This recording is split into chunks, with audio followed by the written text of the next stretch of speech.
Transport TV पर आपका स्वागत है। मैं हूं मनिंदर सिंह और आप देख रहे हैं ग्राउंड रिपोर्ट। दोस्तों, दुनिया के हर देश की तरह हमारे देश के अंदर भी ढेरों कानून हैं। कानून इसलिए बनाए जाते हैं ताकि हर चीज़ जो है समाज के अंदर, देश के अंदर वो सुचारू रूप से चल सके। कोई भी लॉ एंड ऑर्डर को ना तोड़े, अगर उसको तोड़ता है तो जुर्माने होते हैं, उसको मॉनिटरी फाइन जो है वो होता है, उसको जेल हो सकती है, उसे फांसी भी हो सकती है। और ये तमाम कानून कौन बनाता है? ये कानून बनाते हैं हमारे नेता, जिन्हें हम चुनते हैं। और इन कानूनों को लागू करने के लिए है हमारी ब्यूरोक्रेसी, हमारी पुलिस फोर्स। लेकिन ये जो पूरा सिस्टम है जिसके अंदर एक व्यक्ति गलती करता है और उसे सजा का प्रावधान है, उसके अंदर एक दोगली नीति नजर आती है। वो मैं इसलिए कह रहा हूँ, आज की जो ग्राउंड रिपोर्ट है उसके अंदर समझ जाएंगे मैं ऐसा क्यों कह रहा हूँ। क्योंकि अक्सर ये नज़र आता है कि जब एक आम आदमी, चाहे वो रेड लाइट क्रॉस कर जाए, थोड़ी सी ओवर स्पीड कर जाए, या थोड़ा सा ओवरलोड डाल ले, या फिर कुछ पैसे बचाने के लिए वो कहीं जगह पर टैक्स चोरी कर ले, तो इसके लिए बाकायदा सज़ा का प्रावधान रहता है। अगर कानून के हिसाब से सज़ा ना भी मिले तो पुलिस वाले रिश्वत लेकर उसे इनडायरेक्ट रूप में सज़ा दे देते हैं।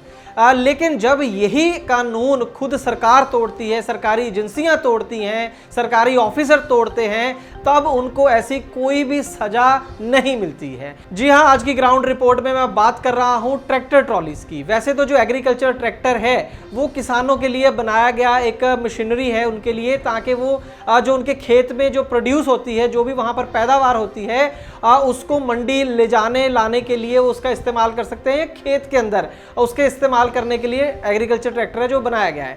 लेकिन हमारे देश में खास करके नॉर्थ इंडिया में अगर हम देखें, पंजाब, हरियाणा, यूपी, राजस्थान जैसी जगहों में हम देखें तो वहां पर इसको व्यापार बना लिया गया है। ऐसे ऐसे लोगों के पास 5-5, 6-6 ट्रैक्टर ट्रॉलीज हैं जिनके पास 1 एकड़ भी जमीन नहीं है। वो उससे कमर्शियल काम करते हैं। ट्रकों को जो काम मिलना चाहिए, जो ट्रकों के हिस्से का काम है, वो ये ट्रैक्टर ट्रॉली वाले करते हैं।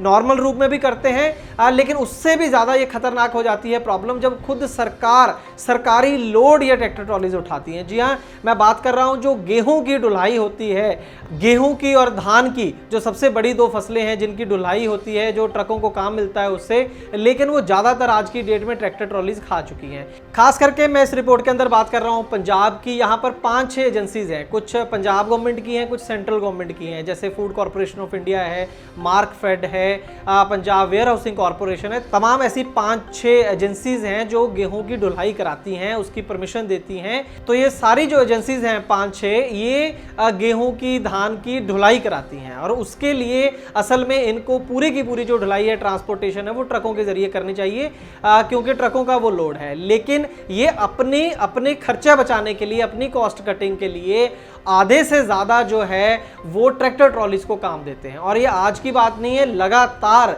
ये काम चल रहा है बीते कई सालों से। आप सबसे पहले ये वीडियो देखें।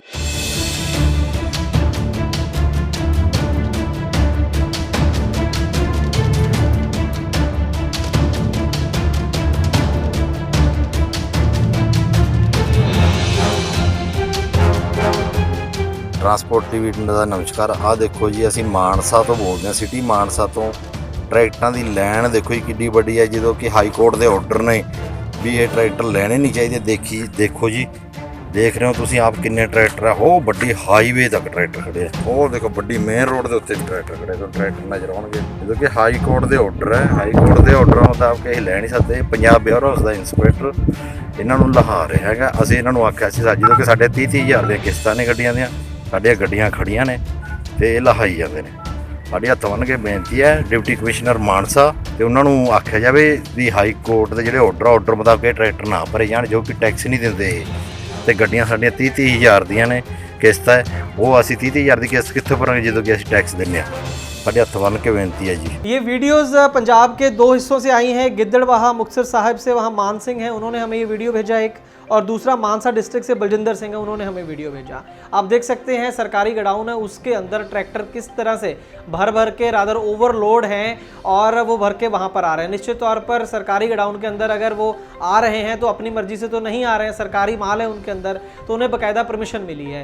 और ऐसा भी नहीं है कि पहली बार ये मुद्दा उठ रहा है। जैसे मैंने कहा, कई बार ये मुद्दा Punjab and Haryana high court पहुंच चुका है। ऑल पंजाब ट्रक यूनियन के प्रेसिडेंट हैं हैप्पी संधू, कई बार वो खुद ये मामला कोर्ट के सामने उठा चुके हैं और बाकायदा कई जजमेंट्स ट्रैक्टर ट्रॉलीज के खिलाफ आ चुकी हैं।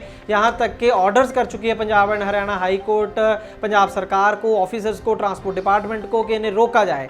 और बाकायदा नोटिस जारी हो चुके हैं इन एजेंसीज को, जो प्रोक्योरमेंट एजेंसीज हैं उनको भी ऑर्डर जारी हो चुके हैं, लेकिन किसी को कोई टेंशन ही नहीं है कोर्ट के ऑर्डर्स। इसी चीज को मैं कह रहा था कि दोगली नीति है कानून को लेकर। अगर जो नॉर्मल व्यक्ति है, वो कोई एक नॉर्मल ट्रक वाला जो है, अगर उसका 100 किलो भी ओवरलोड हो जाए तो उसका चालान होगा, उसको डबल टोल लगेगा, रेड लाइट क्रॉस करने का जुर्माना है। हमारे ट्रांसपोर्ट मिनिस्टर बड़ी बड़ी बातें करते हैं कि इससे लोगों की जान माल को खतरा है, लेकिन सर जो एक ट्रैक्टर ट्रॉली है जो खेत के अंदर काम करने के लिए बनाई गई है, उससे आप ट्रकों का माल ढो रहे हैं। अब आपकी रोड सेफ्टी कहाँ गई?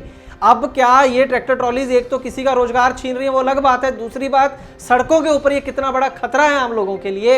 अब ये जो डीटीओ है, आरटीओ, वो कहां पर सो रहे हैं? अब आपके जो सेफ्टी वीक आप मनाते हैं वो कहां जाते हैं जब आप ऐसी ट्रैक्टर ट्रॉलीज को अलाउ करते हैं चलने के लिए? यहां पर मैं Punjab and Haryana high court की 2019 की जजमेंट के कुछ अंश भी आपको पढ़ के सुनाता हूं। इसके अंदर साफ लिखा है, it has been notified that as long as the tractor trolley is to be used for limited purpose of carriage of food grains from Mandi purchase center to a delivery point not farther than 25 km, of which a maximum of 12 km can be on a state highway, national highway.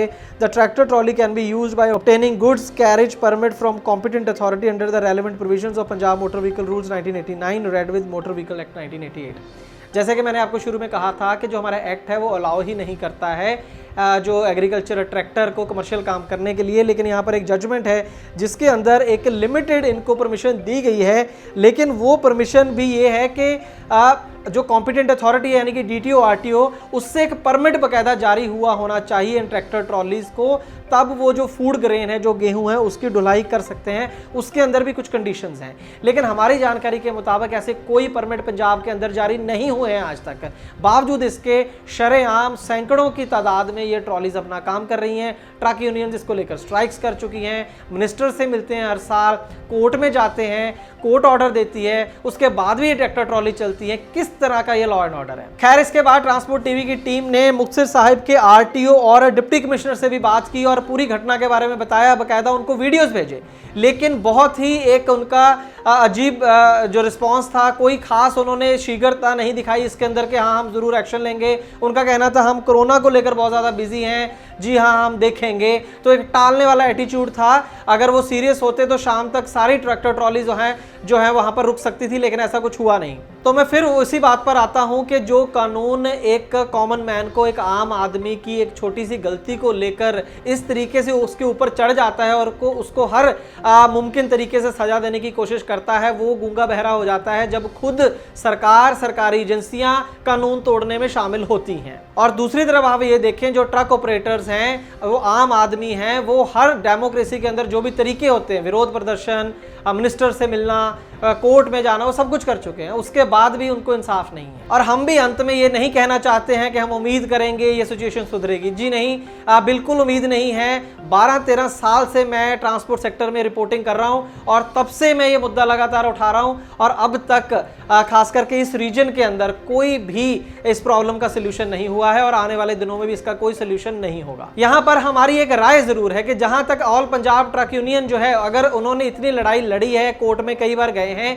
एक बार और court में जाएं और इस बार जो है जितने भी डिप्टी कमिश्नर हैं, जितने भी आरटीओ, डीटीओ हैं पंजाब के, जिन जिलों के अंदर ट्रैक्टर ट्रॉलीज ऑपरेट कर रही हैं, और उसके अलावा जितनी ये बड़ी बड़ी प्रोक्योरमेंट एजेंसीज हैं, चाहे वो एफसीआई हो या पंजाब वेयर हाउसिंग कॉर्पोरेशन, इनके जो चेयरमैन हैं, इनके जो एमडी हैं, उनके ऊपर जो है कंटेम्प्ट ऑफ कोर्ट का जरूर केस दर्ज करना चाहिए और कोर्ट को यह संज्ञान लेना चाहिए कि उनके ऑर्डर्स की बार बार तौहीन हो रही है, कंटेम्प्ट हो रही है। और हम चाहेंगे कि कोर्ट जो है तमाम उन जिलों के अंदर जहां पर ये ट्रैक्टर ट्रॉलीज अपने ऑपरेशंस कर रही हैं, वहां के जितने आरटीओ हैं, डीटीओ हैं, डिप्टी कमिश्नर हैं, और उनके अलावा जो प्रोक्योरमेंट के अंदर जितने भी ऑफिसर्स लगे हुए हैं और ये जो बड़ी 5-6 एजेंसीज हैं, उनके एमडी और चेयरमैन, उनको जरूर तलब करना चाहिए चाहिए, कोर्ट के अंदर हो सके तो टर्मिनेट करना चाहिए, ताकि एक एग्जाम्पल सेट हो सके कि अगर सरकारी एजेंसीज ही जो है वो कानून को नहीं मानेगी, उनको कोई अधिकार नहीं है कि आम आदमी के ऊपर भी